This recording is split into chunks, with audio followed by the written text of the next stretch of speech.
The Secrets of Middle-earth is brought to you by the StarQuest Production Network and is made possible by our many generous patrons. If you'd like to support the podcast, please visit sqpn.com/give. You're listening to The Secrets of Middle-earth, where we discuss the hidden themes and deeper layers found in the works of J.R.R. Tolkien, whether in his writings or in any of the media derived from them. I'm your host, Thomas Salerno, and joining me tonight is Kaitlyn Facista. Hello, Kaitlyn. Hi, thanks for having me. And Jeff Haecker. Hello, Jeff. Hey, Thomas. And be sure to follow The Secrets of Middle-earth in Apple Podcasts, Google Podcasts, Spotify, or your podcast app or directory of choice. And you can also find us on social media, where we are on Facebook at facebook.com/StarQuestMedia. We're on Twitter, where we are at SQPN, or on Instagram, where we are at StarQuest Network. And don't forget, we have merch now for the show. We have a great new t-shirt that you can order at sqpn.com/merch. It has all the races of Middle-earth, along with the Hail Mary written in Elvish by Tolkien himself. And tonight, we will be reviewing the fan film Born of Hope, which is about Aragorn's father, Arathorn.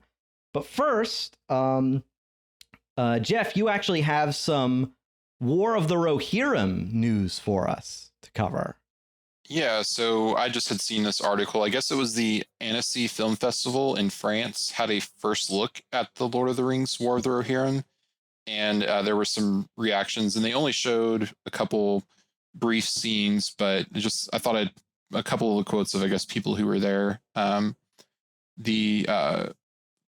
Looks like at Ryan Groban said, and we'll include this link in the show notes, so if anyone wants to check these out. But at Ryan Groban said, just finished the work in progress talk for the new film, and I have to say that the marriage between Lord of the Rings and anime never looked so good. The world and characters looked very authentic, and I can't wait to see this in theaters next year. And then it looks like at Raphael Montemare says, The Lord of the Rings War of the Rohirrim is already shooting to the top of my most anticipated movies of 2024. The footage shown looks fantastic. This is 100% in line with the original trilogy, while also very much an anime. Can't wait. And then at CloneWeb says, I'm drying my wet eyes. I'm cleaning up all these pages of notes, and I'm telling you, but War of the Rohirrim is in very good hands. This is beautiful 2D from new drawings by John Howe and Alan Lee. It's full Rohan, and the story, based on 3 paragraphs, is led by a young woman, Hera, the daughter of Helm Hammerhand. So there were a couple more quotes, but those I think were kind of the more apt ones. But for me, it sounds very positive, and I'm excited to see it when it comes out next year. Yeah, I'm very curious to see how that quote that said it's very in line with the Peter Jackson films. I'm very curious to see what they mean by that and how that plays out. Yeah. I was always under the impression that this movie took place in the same, I guess, universe as the Peter Jackson movies, like the same timeline. Mm-hmm. So yeah. From what they're saying, it sounds like it's just like the aesthetic is very similar. Like kind of like even Rings of Power is like very similar. That has that similar aesthetic. So I think they just find Peter Jackson just nailed something, and everybody's like, let's not, why fix what's broken? So at least in some people might say, some might disagree, but I'm sure they all want to kind of create something that one group can go to from the next thing. So like if you were a fan of the trilogy, you could kind of easily transition into this new movie. Yeah, and I've always thought that anime was ripe for Lord of the Rings and Legendarium adaptations in general. So I'm really excited to see a Middle-earth story in anime style. I wonder about the level of violence, because this is going to be, the War of Helm Hammerhand and all that stuff. So I wonder if they'll lean into that kind of anime, or if they're going to try and keep it, family friendly. And I mean, like, orc blood is black anyway, and that can get past the PG-13 censors. So yeah, I'm sure it will be probably PG-13. Yeah. Which seems reasonable to me. Yeah, and we also have, before we head on to our main discussion, we actually have some feedback on a few of our recent episodes. For our Mother's Day episode, Salvatore Mendez writes, "Excellent episode. My vote for my favorite mother is Gilraen, the mother of Aragorn," which is kind of apropos for our discussion tonight. Mm-hmm. And he says also Belladonna, the mother of Bilbo. I think those are both great choices. Yes, absolutely. And we have some feedback from our Father's Day episode. Paul Leone on YouTube writes, "Aw, poor Denethor. I'm sympathetic to the man, broken as he was by the end. He really was the only thing holding back Sauron from complete victory, outside of Providence and the Ring, of course, and did what he could to prevent that to the best of his power. Gandalf's, quote, 'Have you not done this and little else in all the days of Denethor,' unquote, irritates me. What else could Denethor have done? Attack Mordor, lose, and hasten Sauron's ultimate victory? End rant. Great episode, of course. And my vote for best father in Middle-earth goes to Finarfin. Finrod and Galadriel were awesome, and what little we know about the other children is pretty positive too. And he was one of the only of Finway's sons wise enough not to become a rebel." All interesting thoughts, and nice defense of Denethor. I thought that's an interesting perspective. Yeah, and I definitely agree with Finarfin being a great dad. And finally, we have some feedback from Louise Iwasik. Louise, I really hope I'm pronouncing your name right. She says, "Enjoyed the show. You covered all my favorite dads, but my vote for absolute worst father in Middle-earth is Eol." And I think she's referring to Eol the Dark Elf from the Silmarillion, who I had completely forgotten about. She's right. He's terrible. Yeah, absolutely. Yeah, he tries to kill his own wife and son. It's just terrible. But he gets the awesome over-the-top death of being thrown from the precipice of Gondolin, which is great. But yeah, no, thanks everybody for the feedback, and please keep sending it to us. We love interacting with the fans of the show. And so tonight we're going to talk about the fan film Born of Hope, which is about Aragorn's father, Arathorn. And Jeff, you wrote us a plot synopsis. Yeah, so spoilers ahead if anyone, if you haven't seen it, it's on YouTube, so you can go watch this film if you want to, but if you have seen it or don't care about spoilers, Gilraen and her family are fleeing orcs when they're saved by Arathorn and the Dunedain, who welcome them into their camp. The orcs are searching for a ring, and Arathorn is sent by his father to search for their purpose, and discovers they are hunting for the Ring of Barahir. Upon his return, he asks for Gilraen's hand, and they marry. His father is killed by trolls, but hope is renewed when Gilraen gives birth to Aragorn. As years pass, the orc numbers increase, and Elrond's sons come to Arathorn and advise him to send Gilraen and Aragorn to Rivendell. The orcs attack the village, but Arathorn and the Dunedain repel the attack. In pursuing the fleeing orcs, Arathorn is killed. Gilraen takes Aragorn to Rivendell, where he is named Estelle to hide his identity until the time comes for him to fulfill his destiny. All right. So that was a great summary. Yeah, and we'll get more into these events, because I think the film did a really good job of expanding on what's just given to us in a few paragraphs in the appendices, I think. But what was your guys' overall impressions of this film? I really liked it. I mean, I hadn't seen it before, so it was a first kind of watch for me. I think I knew of its existence. I just have never sat down and watched it. And yeah, it took a little bit to kind of get used to the fact that it's, not the Peter Jackson level of production quality, but it was really good. It was an enjoyable story. The action was, which I know action is hard to do, especially if you're on a limited budget. With the sword fights and things, but that looked really, really good for their, the level they could. And I thought the orcs actually looked really good for being, not having that millions dollar budget. I thought they actually looked and were pretty good orcs. So, the character of Arathorn, it was like, it's one of these things that I liked it a lot. And I wish they could have expanded more, because if I had a criticism, it would just be that it's just very fast. But I mean, again, I understand it's not a, they're working on their limited budget, because it was all like fundraised by the director. So from what I was reading, like she had like £8,000 or dollars or whatever, and then she fundraised a bit more, but that was all that they had, because they can't make any money off of it due to the Tolkien estate. So it's kind of, they're able to have it out there because it's not for profit. So, but yeah, I really liked it though. So, what did y'all think? Yeah, I was really impressed. Like you said, especially with the orcs, I thought they looked very good, considering it being a fan film. I was watching it with my kids, and they were even kind of scared of some of the orcs, which shows like they did a good job. They looked pretty creepy. I thought like, the costuming was really good. You could tell that they really knew what they were doing. I think obviously, it being a fan film, like it's never going to look just like a Peter Jackson adaptation, but you could tell that that's what they were striving for. And I think they got like very close. And I thought it was a really touching film. I actually cried at the end. And I really enjoyed it. I thought it was really cool. I saw online that I think their estimated budget was £25,000, which is like nothing. There's a little pamphlet that I found about the website, so maybe we can link, or about the film.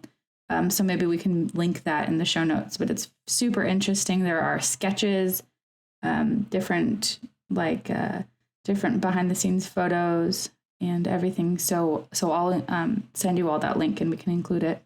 Yeah, absolutely. Yeah. I watched this with my brother, and we were both very impressed with it.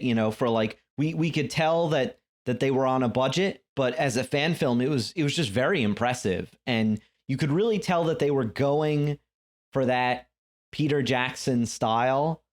And especially, like you said, Kaitlyn, in the costuming and stuff, it really hits that. It kind of feels like, yeah, this could take place in that same universe. I thought pretty much all the actors did a really good job. I was very impressed with the cast, and I was just, really invested in this story. I've always liked Eriador as a region. I've always liked the Rangers and the kind of the fallen kingdom of Arnor and all that stuff. So it was great. I really liked that was the setting.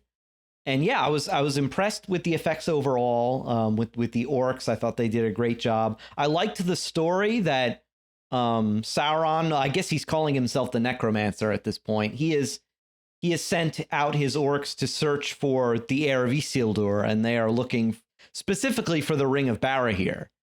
And so they were able to get some gross out scenes from that, where the orcs are collecting fingers and stuff, where I thought that was, I'm like, that's appropriate. That's a very orc thing to do, and the one orc chieftain like is, very frustrated that they're bringing him all these rings, but none of them are the Ring of Barahir.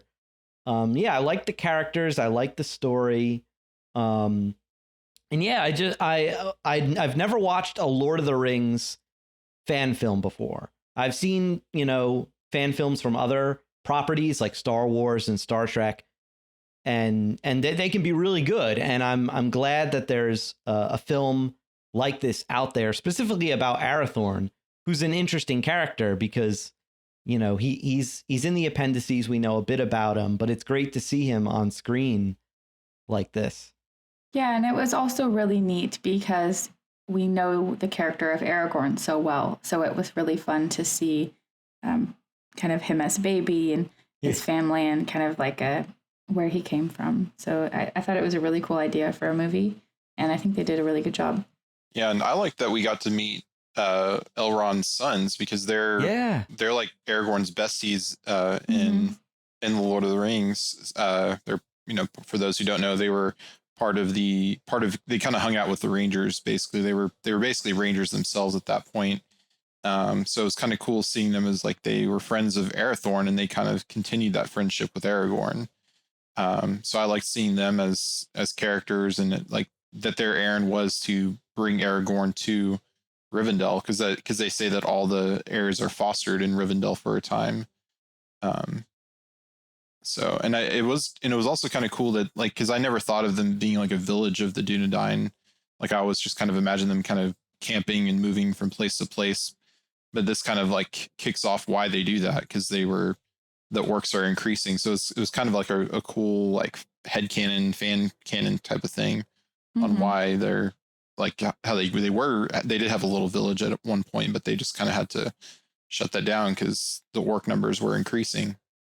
And I like that this is as much a story about Gilraen as it is about Arathorn. And we get a lot of their relationship and how that develops. Because we know, how close Aragorn was to his mother, of course, and we get a lot of that in the appendices. And I believe the film ends with her famous, poem that, I gave hope to the Dunedain, but I've kept none for myself. Yeah, that was when I started crying. Yeah, that was a very... It was really sweet. That was very appropriate, very Tolkienian, bittersweet ending. I thought that was the perfect way to end the film, where there's hope for the future, but there's still this sorrow where Gilraen has pretty much lost everything, like her home, her husband. She's being fostered in someone else's home. All she has left is her son and this hope for the future. And yeah, I liked seeing this relationship blossom between Arathorn and Gilraen. And I liked Gilraen's dad. What's his name? I'm sorry, I'm forgetting his name. Deerheil. That's it. I have the cast list here. Deerheil, because I just liked him as a character, and I like how grumpy he gets when Arathorn is courting Gilraen. And probably my favorite little moment of the movie is when Arathorn is kind of psyching himself up to ask Deerheil for his daughter's hand. And he goes up to him, and Deerheil just gives him this huge frown, this very grumpy look. And Arathorn's just like, good morning, and walks away. He chickens out. He doesn't ask him. And I thought that was just a very funny moment. There were some nice little moments like this in this movie that were very clever and very well done. Yeah, there was a lot of good writing. Yeah, and there was Aragorn's friend, like the female Dunedain, who was kind of like in love with him, but he had no clue about it. And then there was the other guy that was in love with her, and she had no clue about that. So, I was going to ask, what did you guys think of the love triangle aspect of this movie? It reminded me a lot of the... Oh, sorry, go ahead. Yeah, I was going to say the same thing as you, I think. So. Yeah, it reminded me of Aragorn and... oh my gosh, why am I blanking on her name? Yes, Éowyn. Oh my gosh. Yeah, it reminded me a lot of that. And I kind of had the thought that... Because Gilraen is the actress in the movie, she's blonde. So it was kind of like, are they kind of referencing the fact that Aragorn didn't marry, the blonde... Rohanian girl, because Gilraen was blonde, because all the Rangers are kind of dark haired and stuff. So I don't know if that was any intentional or if that's just what they did that to kind of set her apart or what. But I'm not sure. I also thought it was very interesting the moment where he is shot by many arrows. That felt very similar to the Boromir scene in the Lord of the Rings movies. Yeah, there were a lot of callbacks like that. I think they were done really well, and it was it wasn't in your face, kind of like some other adaptations can be. It was like, there's a nice moment. I liked it. I think they did a good job. Yeah. I overall I tolerated the love triangle. I didn't think it was bad. I just felt like, oh, this again, and I've seen it in too many things, not just Lord of the Rings adaptations, but I'm like, oh, okay. But I liked seeing a female ranger. I thought that was cool. And I thought she was an interesting character. And that was actually the director, if I'm not mistaken, who played her. Right. Yeah. And she did a good job. It can be tricky to direct a movie while you're also acting in it. but I've at least I'm told. But yeah, I thought she did a really good job. I did think that there were some moments when their attempts to sort of call back to the Peter Jackson movies didn't work, and those were when they really tried to ape its visual kind of style, like when they would have those slow-mo things where people are fighting in slow-mo, like you would see in the Peter Jackson movies. I was like, oh, that's a bit too much. It got old pretty quickly, and even my kids picked up on it. They were enjoying the movie, and then every time it would happen, they were kind of like, ugh. Well, and my 7-year-old was like, there's too much kissing in this movie. He was like, there's too much romance, too much slow motion. Why is there so much kissing? I was laughing so hard. That's fun. That's really funny. That's very 7-year-old thing to say. Yep. I was like, all right, buddy, sorry. But yeah, the slow-mo things, or the slow-mo with chant going on in the background, is very Peter Jackson. The one moment where I say I still tolerated those moments. In fact, it got some chuckles out of me. But the one moment where I felt it really didn't work, and they should have maybe tried something else with this scene, was the CGI troll that attacks. I thought it looked pretty good though, considering the low budget. Like, I mean, it looked fine, but yeah, it felt out of place. I feel like. Yeah, that's what I thought. It felt out of place. It looked just like the cave troll from Moria, but it was clearly like, I felt like with the rigging of the model, they had it, and my brother picked up on this. He's like, it moves very gorilla like it has almost like a simian kind of move. I just felt like I would have I don't know how I would have handled that. Either I wouldn't have had the scene as well lit as it was. Maybe it might have looked better in the dark, or that to just hint at the trolls, maybe, because sometimes, even especially in fan films, hinting at things actually makes it more effective in a way. If you just kind of hint at the trolls, or have, or have like a rock thrown or something, like something like fly off screen, and then someone says it's a troll or whatever. I knew we were going to get trolls in this movie, because that's how Arador is killed. And I just didn't know if we would see it. I'm like, are they going to actually show it to us? And then when they do, I was like, oh, okay. I'm like, But yeah, no, it didn't really bother me or make the movie bad or anything. It's just one of those moments that felt kind of out of place with the rest of the movie, especially with how good the orcs were in terms of like their makeup and stuff. Their makeup was really good. I was really impressed by all of that. And there were some very nice, I don't know if they were CGI or like matte paintings or what, but like establishing shots of Dol Guldur and stuff. That was cool. That was cool. I was also wondering. I was curious if they had done like either a painting kind of thing, or if it was like a miniature, or what. That would have been fun to get kind of more behind the scenes on.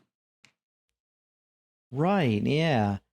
I also felt like the music was good, but it was so similar to the Peter Jackson movies. And I know they were doing that on purpose, but it almost felt like every 10 seconds you kind of hear a piece of music that you think is right about to go straight into a Lord of the Rings soundtrack kind of song. And then it kind of has to go in a different direction for like legal purposes. So right, yeah. It's a few notes off.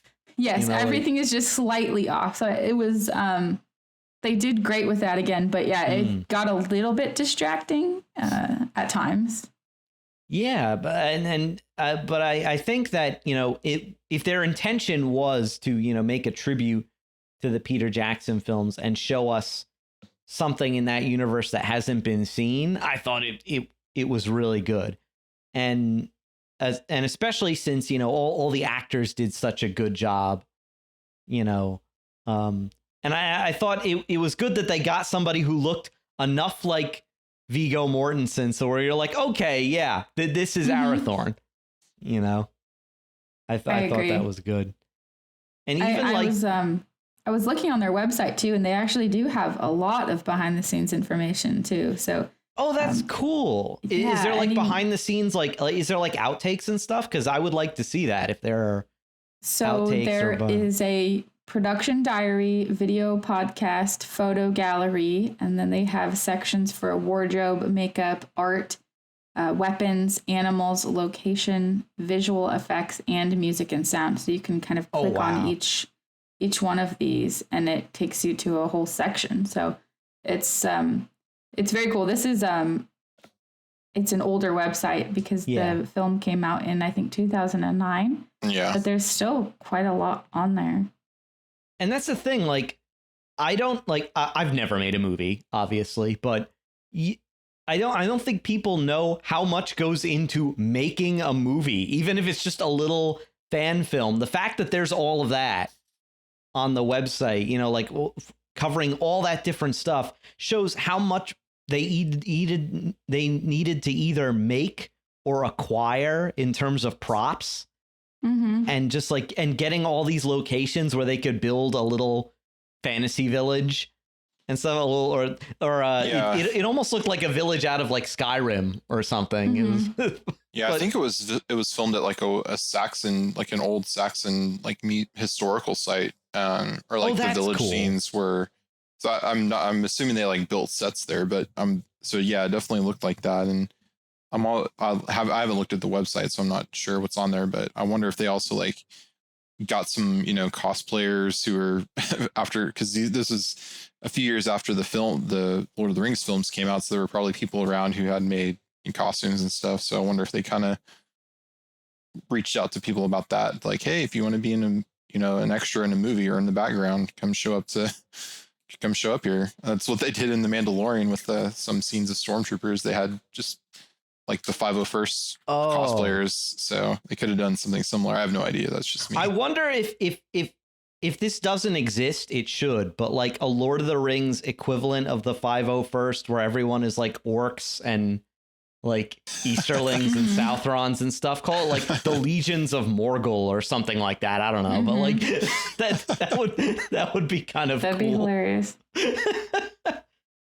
But yeah, I did think that it was just really impressive, and I love that films like this exist. It's just really cool, and that someone can get enough support from the fans to support this vision of like making this really cool movie.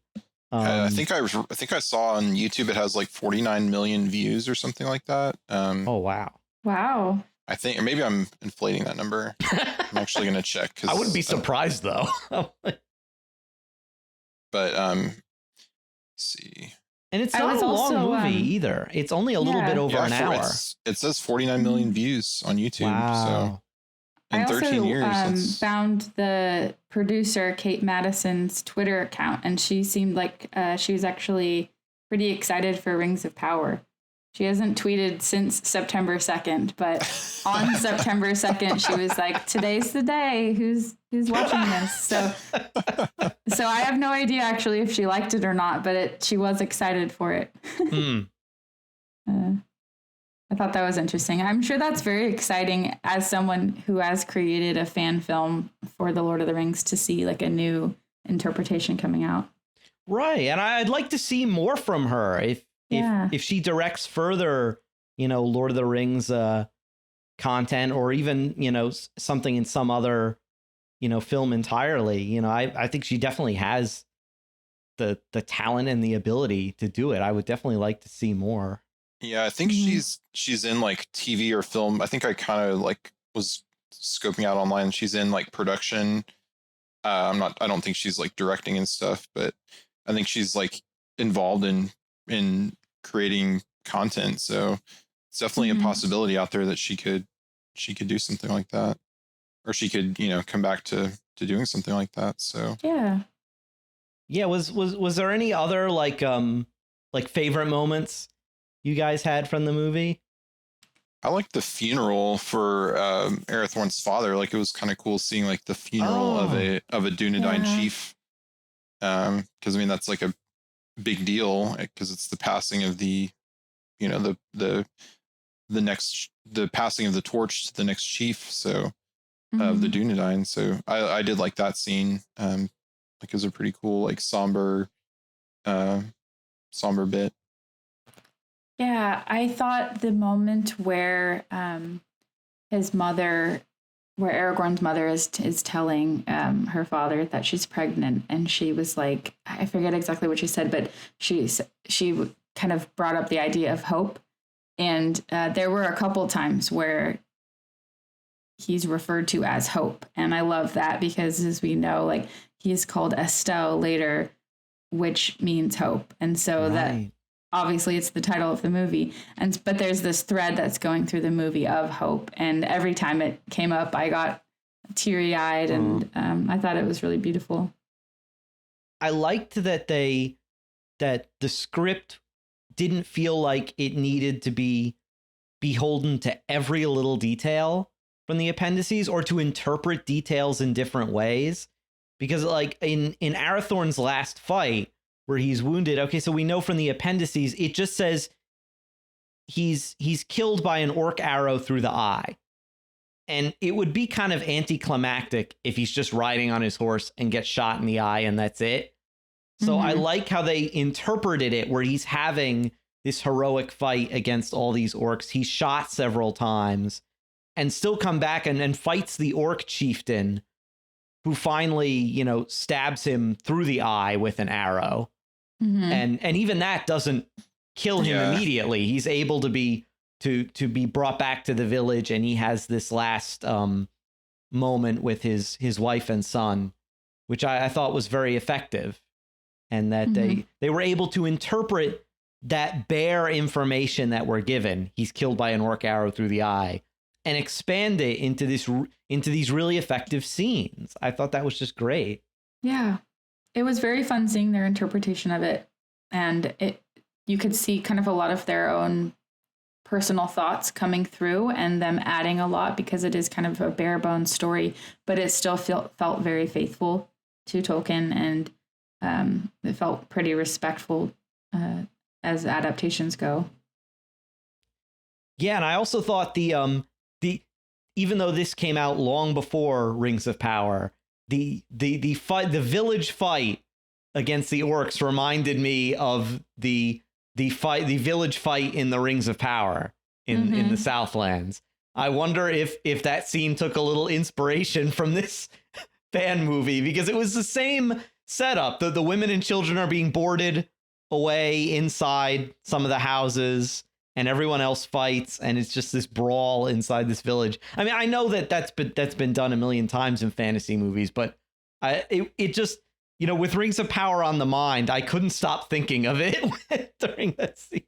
Yeah, I can't imagine that they haven't seen this movie. So I'm sure even if it's not intentional, it's probably coming through. And I also thought the original character named Halberon was a little bit similar to Halbrand. That just popped out to me. Just the naming, because I had to turn on the subtitles. So, like, if the subtitles aren't on, it sounds very similar. So, that's right. Halbrand. Was he the friend? Halbrand. I think he was the friend, and then he had a son named Halbarad. Right. Okay. Like so that's supposed to be Halbarad's dad. I thought it was Halbarad. I misheard it. Oh. Yeah, no, and I'm like, Halbarad's much older. I'm like, what? I'm like, I thought he was like Aragorn's age. I'm like, what happened? Right. And I'm like, I was confused by that. Okay, that makes more sense. Per Wikipedia, it is Halbaron, and that there's an asterisk saying, or he's an original character created for the film. So, yeah, I just thought the naming was also a little bit interesting. But I would be really surprised if they hadn't seen this film. I imagine if you're adapting Tolkien, you probably want to see everything that's been made. Right. Yeah. So did you guys have any final thoughts about this movie before I have one more fun question for you guys, but Do you have any final thoughts about the movie itself? Yeah, I thought it was nice. It was fun. It's a great way to spend an hour, and it's free, so there's really no risk involved if you don't end up liking it. Like, yeah. Oh well. But I enjoyed it. I watched it with my kids, and they thought it was fun, and it was just kind of it was neat too, because then it gets them asking questions about Tolkien, which is always what I like to have happening. So yeah, I enjoyed it. Yeah, I enjoyed it a lot too. And I mean, I think I would definitely, next time I'm going to do a Lord of the Rings rewatch, which I'm probably due to do fairly soon. Like, I would consider this as like, I would watch this before I watch Fellowship, and because it kind of, it's that like little nice like prologue to that, you know, like it's almost, you can kind of headcanon that it's the same, you know, because I don't know that they'll ever, you know, do anything to put this on screen in an official way, but I kind of like it as a little prologue to the film. So yeah, I'll definitely check it out again in the future. Yeah, definitely a really great top-notch fan film.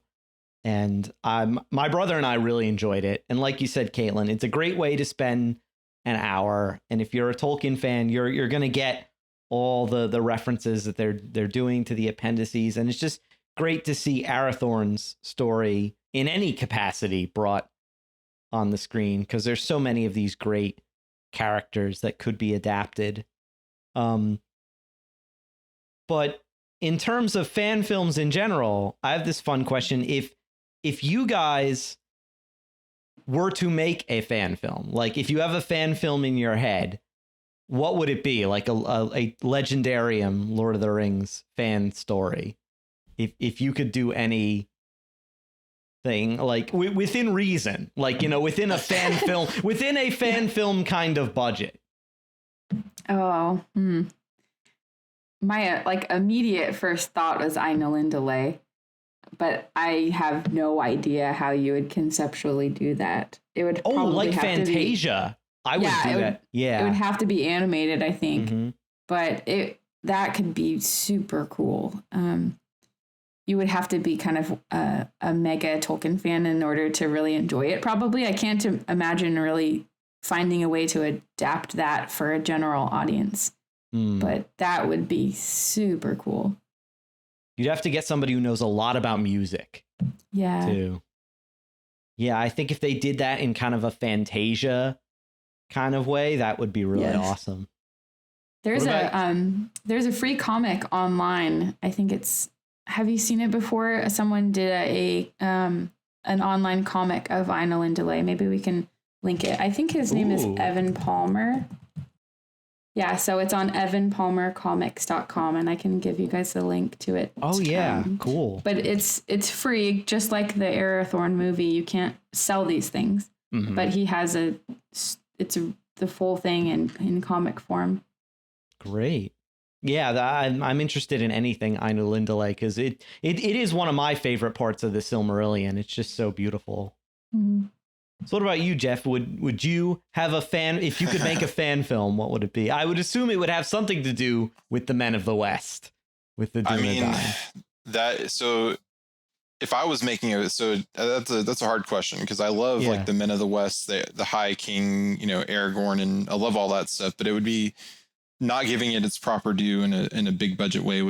I don't know that I would, you know, if I was a filmmaker, like I would want to do anything like that. I was kind of thinking is like, if I had a fan film budget, I would almost want to do something like a follow-up to Lord of the Rings, but following Merry and Pippin as they go travel back to Rohan and Gondor and because they hang out with Aragorn before, because I believe they die before, or is it they die before Aragorn, or Aragorn dies before them? I don't remember offhand.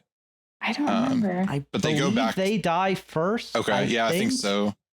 Yeah, but them going back to Gondor and hanging out with Aragorn, like I think seeing that kind of relationship at the end would be, and that you could do that in like, you would just need a couple, you know, although it'd be hard to do that without the original actors portraying those roles, but you know, something like that, or even something just kind of like showing the friendship of these hobbits that like outside of these big quests of, you know, doing things like on in the fanful budget, I would like to do, I would say do something like that. Like, and you could do that with any variety of hobbits, like almost like you could almost do like a mini series or like a thing of various vignettes of Hobbit life. Yeah, that'd be fun. Which would just, be fun. That actually gives me an idea for mine, which would be a fan film of Scouring of the Shire. Yeah, that would be really cool. Since we never got it in the Peter Jackson movies, and it's such an interesting story, and like obviously wouldn't be able to use the original actors, but to have, I just love the Scouring of the Shire because it's the hobbits kind of coming into their own as heroes. They have none of the rest of the Fellowship, to not even Gandalf, to rely on anymore, and they have to save the Shire themselves, and they're able to rally this community. And obviously, unfortunately, with a fan film budget, probably wouldn't be able to use the Matamata set in New Zealand, the Hobbiton set in New Zealand. But just to have a Scouring of the Shire thing and to see how that all plays out, and with, Saruman and his Sharky persona, where he's at his most bitter, and to have Grima Worm and to finally see that how the War of the Ring really finally resolves, like Frodo says at the very door of Bag End. I never expected that, and I just think it's enough of its own self-contained story that if you've seen the films, enough to understand what's going on in the Scouring of the Shire.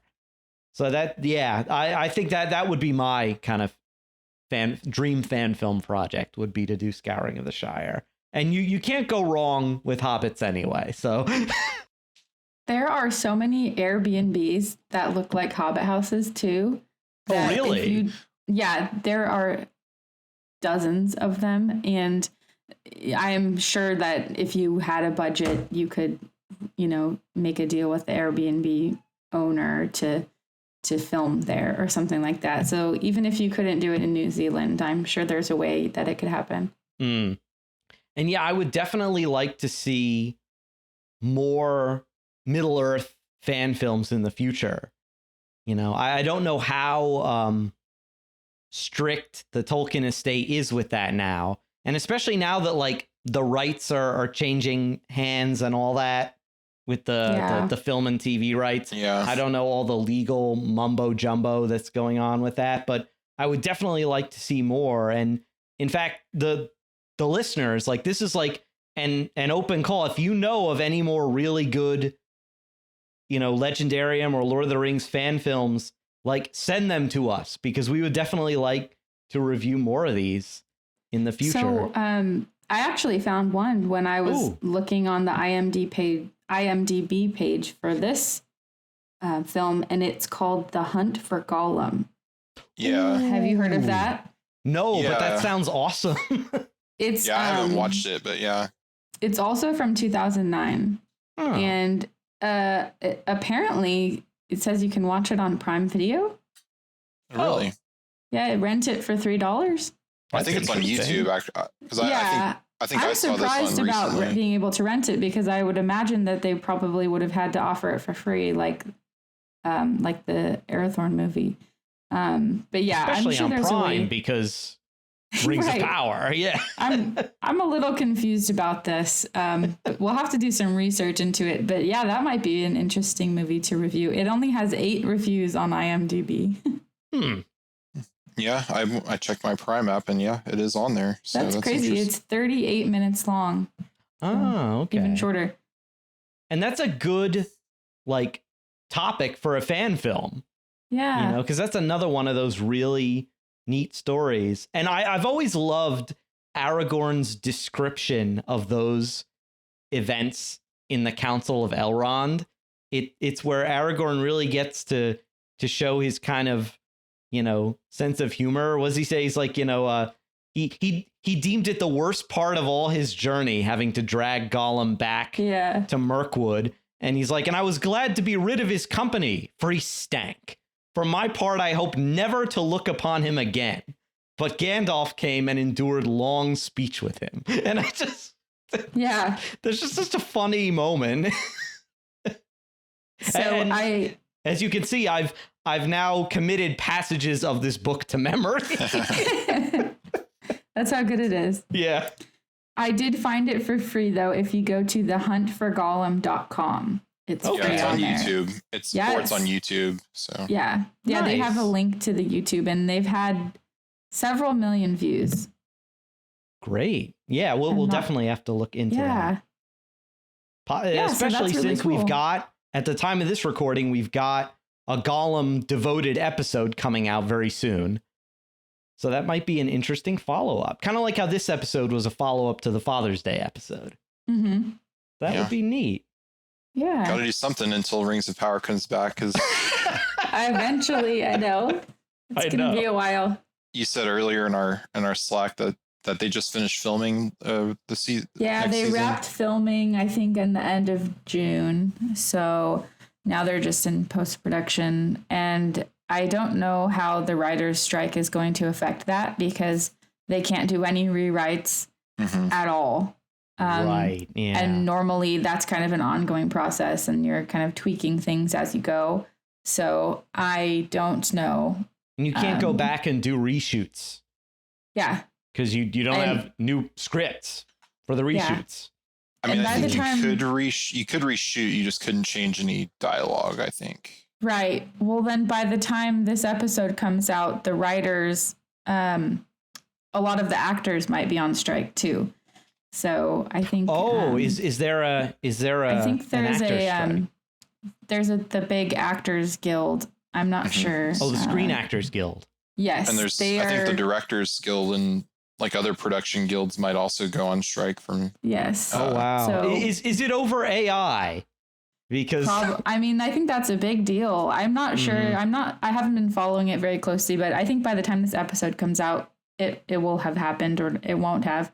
So that will definitely change some plans, and things will probably get slowed down. But I don't think we'll get Rings of Power until at least summer 2024 at the very earliest. That's my guess. so yeah, Hollywood Suits, get your act together, pay your writers, and I know. Give us the content. give us the content. Stop trying to cheat with AI and pay your writers a decent wage, and Right. everything could go back to normal. But If we can just, I mean, I hope they get to their peaceful resolution as oh yeah, soon absolutely. as possible, because I'm sure it's difficult for the writers to not having work, while they're yeah. striking, and yeah. Anyway, so that is it for this episode of The Secrets of Middle-earth. And please, again, if you know of any other fan films out there, guys, we would love to hear about it. But for now, we'd like to take a moment to thank our patrons who make this show possible, including the W family, Jim B., Simon R., Gregory F., and Joe K.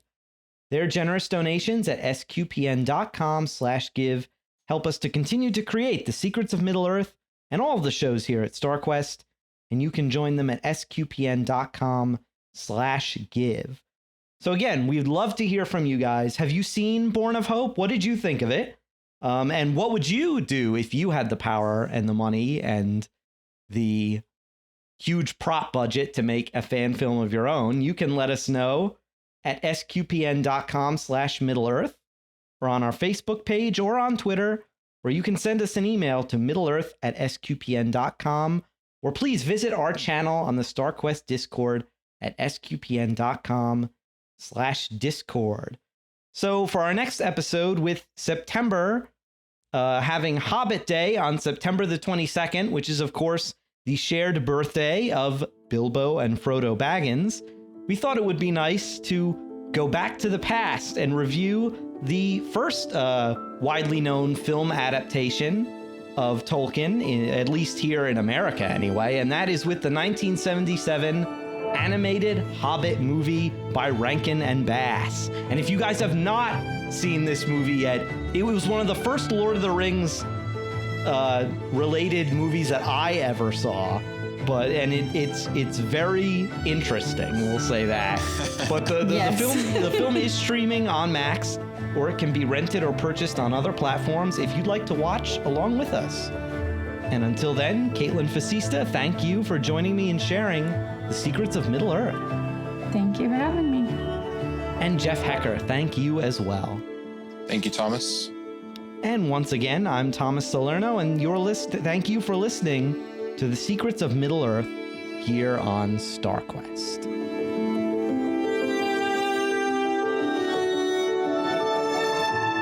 Here's another show on the StarQuest Network you're sure to enjoy, The Secrets of Star Wars. Find it wherever fine podcasts are found or at sqpn.com/Star Wars.